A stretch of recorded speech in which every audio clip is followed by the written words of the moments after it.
Hey you guys, it's Peter, and welcome to my channel, Peterisms, where I tell stories of my life and just little things that I have learned as I have grown into the person that I am today. And it's September 1st. I can hardly believe it. August is over, July is over, June is over, and summer is over, apparently. Although the weather is still warm outside, I think we still have a few pool days ahead of us, hopefully, if you have a pool that you can swim in. And still there's lots of days to sit on the front porch and read or watch TV shows like I like to do. And I was talking to my neighbor across the street, and she was like, I said something about, I can't believe it's September 1st and summer's over. And she said, we still have lots of nice days. It's where I'm not buying my mums yet. So anyway, I wanted to get right into September by reading some meditations, and I brought the two Melody Beatty books with me today, and I'm going to start with The Language of Letting Go, which is the sister book to Codependent No More. I did this whole video the other day on my Peter Monn channel about my recovery and addiction and my sobriety. And one of the questions I got asked in there was, what is like your favorite, what is the book that has affected you the most? I think something like that is in regards to your sobriety. And basically, well, obviously my basic text of my 12-step program has helped me the most. But next to that, and a very close second, I would say Codependent No More by Melody Beatty. Because really what it taught me was about how my interactions with other people, not just romantically, but friendships, coworkers, supervisors in the past, things like that, just daily interactions with people, family members especially. And it talks a lot about how we define ourselves in relation to other people. And for many, many years, I would always define myself in terms of somebody else, If it was romantically, it was like, I didn't feel validated unless I was in a relationship and somebody loved me or somebody wanted to be with me. I didn't feel like I was good enough, And when it came to, family and friends and things like that, it was very similar to that, It was like I defined my life basically through their eyes, and they're wanting to be with me or they're wanting me around and things like that. And it was really late in life that I started, even though I had read the book years before and I really understood the idea of codependency, it was really in the last time that we were in marriage counseling when I really started working on it with my counselor. And, and it came out of this idea where he said to me, like, if you and Alex don't make it, are you going to be okay? And I said, well, I don't know. And he said, if you and Alex end up getting divorced and going your separate ways and you don't make it, will you be okay? And I was like, I don't want to think that way. No, I don't want to be. He goes, I understand that, but will you eventually be okay? And I can remember sitting there thinking about it and thinking like, oh my God, I would be such a mess and I would lose it and I can't imagine my life without him. But I was like, but eventually I would be okay. Eventually, the day would come where I would be able to put one foot in front of the other and function, I had done it in the past. At times where I never thought I could put one foot in front of the other, I was able to function and put one foot in front of the other and go forward with my life, even when it was difficult, with breakups and things like that, and loss and grief. And so I looked at him and I said, yeah, I would be okay. And he said, so you don't need him to be okay? And I was like, no, but I want him. And he goes, but you don't need him. He doesn't define your existence. And I was like, no. And he was like, so therefore you choose for him to be in your life. And I was like, yeah. And he said, and he chooses for you to be in his life. And I was like, yeah. And it was very, very powerful for me, because what it made me realize was I'm not dependent upon people. I don't need people. I love to have people around me. I love to have close friends. I love to be in a romantic relationship. To be the privilege of sharing your life with another human being for as long as you possibly can. I'm very proud of our marriage. I talked about it on my vlog. I talk about it in all my videos a lot, right? Just the pride in being able to share your life with somebody, and family and the good and the bad and all of it, right, is just amazing. But I realized in that moment that I was going to be okay. And it was in that moment that I realized for much of my life, I had defined my existence, my worth, my validity through the eyes of if a man didn't find me attractive or didn't want to be with me or didn't want to be in a relationship with me or didn't find me whatever, desirable, then I wasn't good enough. When I knew deep down inside I was good enough, I was lovable, I was a good person, I was, all of the things that I wanted in somebody else, I was myself. And that was the moment that I realized I didn't need somebody else's validation to make me feel okay. Sure, it felt good.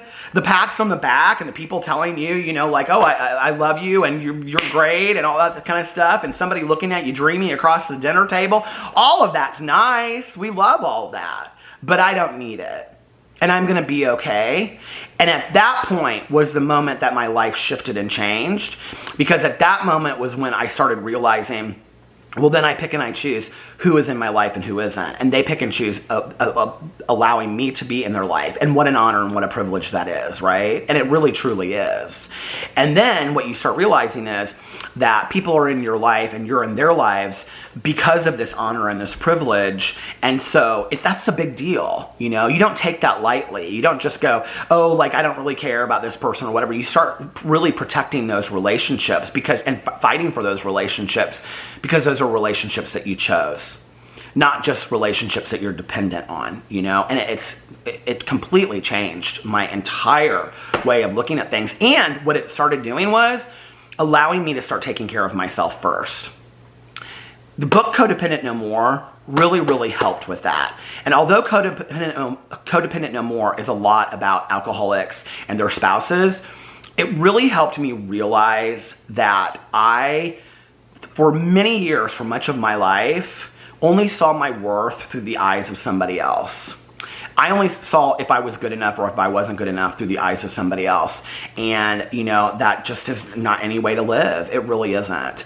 You got to see your own worth through your own eyes.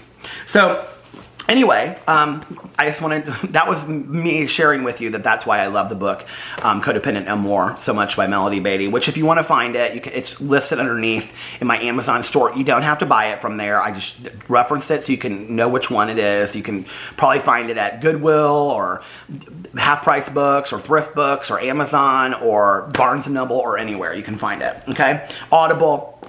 So let's read from The Language of Letting Go. Today is September 1st. Patience. Sometimes we get what we want right away. At other times, we wonder if our desires will ever be fulfilled. We will be fulfilled in the best way possible and as quickly as possible. But some things take time. Sometimes we have lessons to learn first, lessons that prepare us so we can accept the good we deserve. Things are being worked out in us and in others. Blocks in us are being removed. A solid foundation is being laid. Be patient. Relax and trust. Let go. Then let go some more. Good things are planned for us. We will receive them at the first available moment. We will have all our heart longs for. Relax and trust.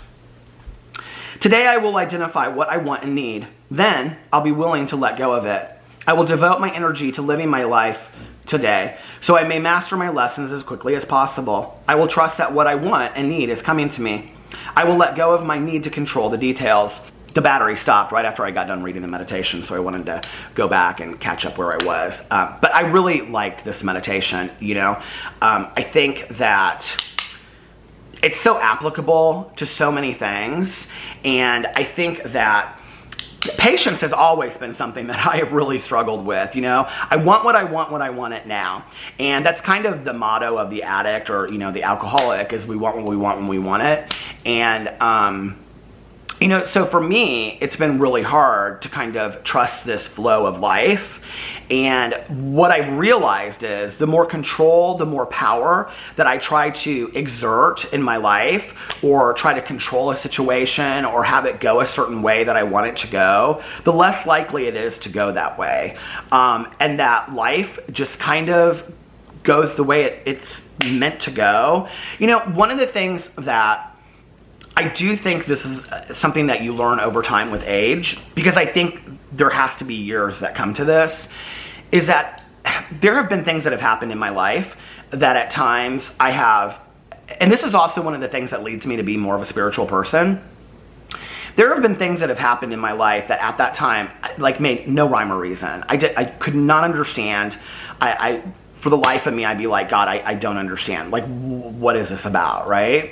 That maybe there wasn't full meaning to it or full resolution, or maybe it didn't even play out in my life. But when I looked back on that happening, and this is not everything in my life, these are some things in my life. But when I looked back on it, I could say, wow, it makes sense to me now a little bit, or I learned from that. Like, I learned such a valuable lesson in that moment of who I was that I would never have learned that had I not gone through that. Had I not gone through that breakup, had I not gone through that loss, had I not gone through that grief, I would not be the person that I am today, right? So if I hadn't fallen on my face, I wouldn't be who I am today, which is why sometimes I say that I learned some of my greatest lessons by falling on my face and making mistakes. I think success is great, and I do learn a lot from success. I learn what to repeat. But most of the things that I've learned the most in my life from are the mistakes. It's like not to repeat that or do that again, or learn to do it better or do it in a different way, or ask for help, or ask from somebody that knows how to do something, So I think the true lesson is trusting this, floating down the river of life kind of thing, and trusting the journey. And I know that sounds so completely cheesy. And when people used to say that to me back in the day, they'd say, just trust the journey, just trust the journey, trust the process. I'd be like, trust the process? What process? What journey, And what I realize is that like life is the journey, life is the process, and stuff is gonna happen, and you gotta feel it. I was talking to a friend earlier today, and I said, sometimes for me, it's not about pushing it away, and it's not about not crying about it, and it's not about saying, I'll be okay, don't worry about it. Yeah, you're gonna be okay. You're gonna be fine, it's whatever. But sometimes it's about allowing yourself to sit in the pain, in the moment, if you cannot move through on the journey of life, and allowing yourself to be sad or mad or angry or cry or whatever. It's allowing yourself to feel that so that you can remove that blockage and move forward, right? And if you think of life as kind of being this small creek that you float down, and actually Melody Beatty, she does this fantastic visualization about this where you're floating down this river, but she's like, you're floating down this river of life. I love it so much, right? But it really is like that. Like if you're floating down this river of life kind of on this raft and you're feeling the water to the sides, there's going to be times that you get like stuck on the rocks or in the grass or whatever, right? How do you get unhooked from that? Well, sometimes it's about feeling it, staying in it, allowing yourself to, get yourself through this moment. The only way you're going to know how to do it in the future is by doing it now and allowing yourself to feel that. And I say this in my videos a lot because I believe it to be true. But you're going to be okay. Whatever you're going through today, you're going to be okay. That's not to say that today isn't going to be difficult. Today isn't going to be tough. Today isn't going to be hard. Today isn't going to be painful. Because those things may be true. But you're going to be okay. The day will come when the sun will shine again. And you will get up and be able to put one foot in front of the other, just like I was talking about at the beginning of this video, and realize that you can move forward into the journey of life. I mean, it's just the truth, and you're going to be okay. So great meditation. I will save the other book for another day, and happy September 1st. I love you guys, and I will see you tomorrow. Bye.